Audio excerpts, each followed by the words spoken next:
The news summary, good evening. The government says it's disappointed with Reporters Without Borders following the publication of the organization's ranking on press freedom for the year 2022 yesterday. Seychelles fell from 13th to the 34th place in the ranking. The government says it's willing to meet with Reporters Without Borders for a frank and direct dialogue to address all issues brought out in the RSF report.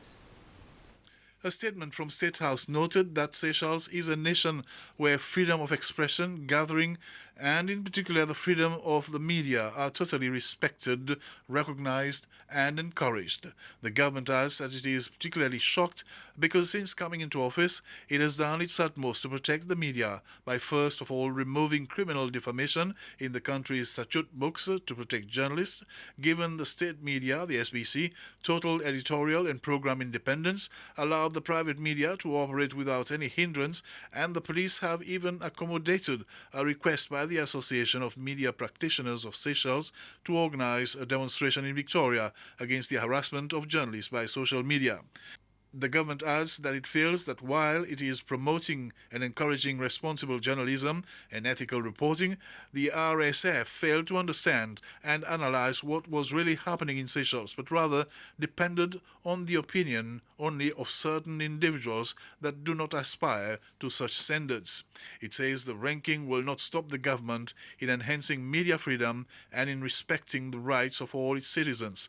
The government has invited the RSF for what it describes as a frank and direct dialogue to address all issues, given that the last report was compiled with no communication with the government but based solely on the opinion of individuals the RSF decided to contact. And the World Press Freedom Day this year is being celebrated under the theme Freedom of Expression as a driver for all other human rights. To mark this occasion, journalists from different media houses met to discuss their profession and the difficulties that they face and exchange information. It was the Association for Media Practitioners, AMPS, in collaboration with the French Embassy, who organized the event. The media secretary for the Seychelles Media Commission, Tessa Henderson, participated during the workshop. The different rights work together, they come together, they function together. One cannot exist without the other. So I can't be talking about my right to clothing, to being clothed, and yet I'm not eating.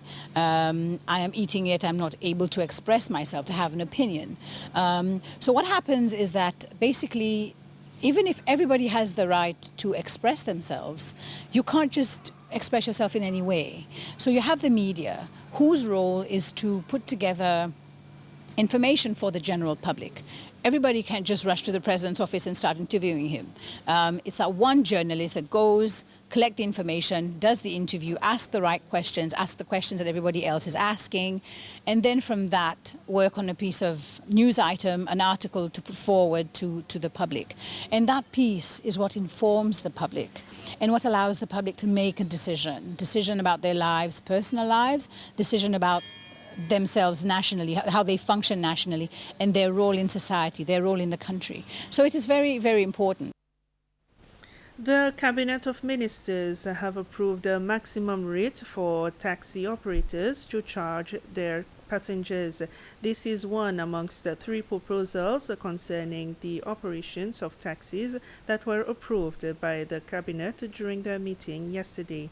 During a press conference this morning, Vice President Ahmed Afif said that this new maximum rate will benefit both taxi operators and their clients. He also said that the maximum rate will be different for taxi operators operating on Mahé, Pralin, and Ladigue.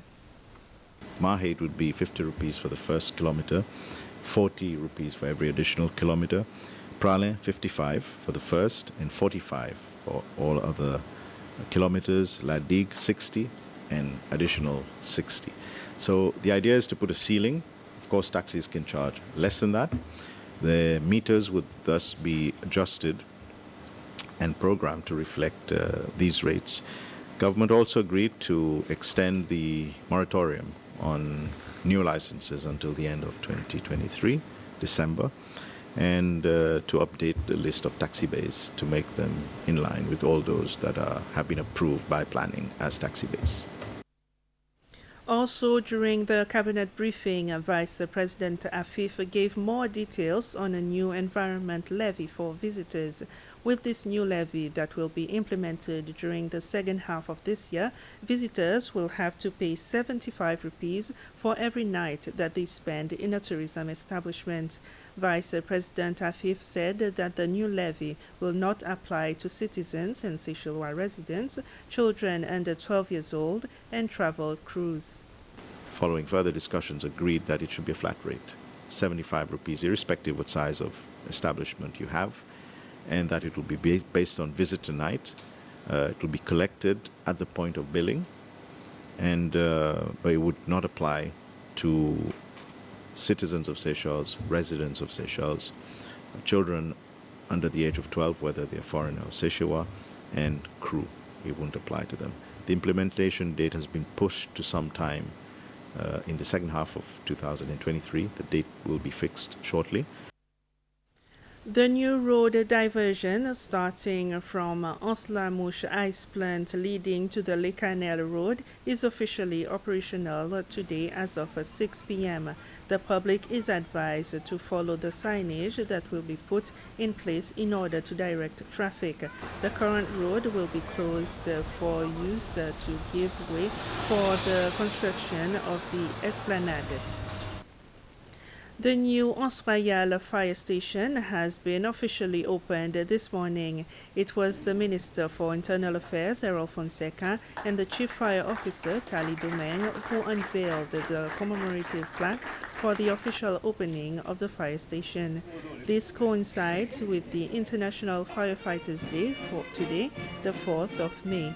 In his speech for the occasion, Minister Fonseca said that Anse Royal Fire Station fulfills the strategic objectives of the Seychelles Fire and Rescue Services Agency to bring its services closer to the community it serves. Our communities are continuously developing today, and building designs are always changing. With more commercial, industrial buildings, challenges have evolved in respect to fire hazards. In order to continue to keep Seychelles safe, SFRISA must keep up with the trends and continue to upgrade their facilities and capacity. It must have the ability to respond to fire incidents quickly and effectively, which they do. And we've all seen that. We've seen that at the landfill. We've seen at the tab burning situation. We've seen that in Victoria by Les Chantiers. So we've witnessed all these situations, and they've been there and they've done the job.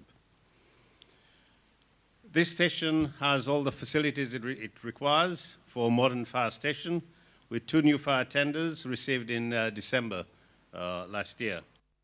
And that's it for the news summary. We'll be back at 8 for the Creole News. Bye for now.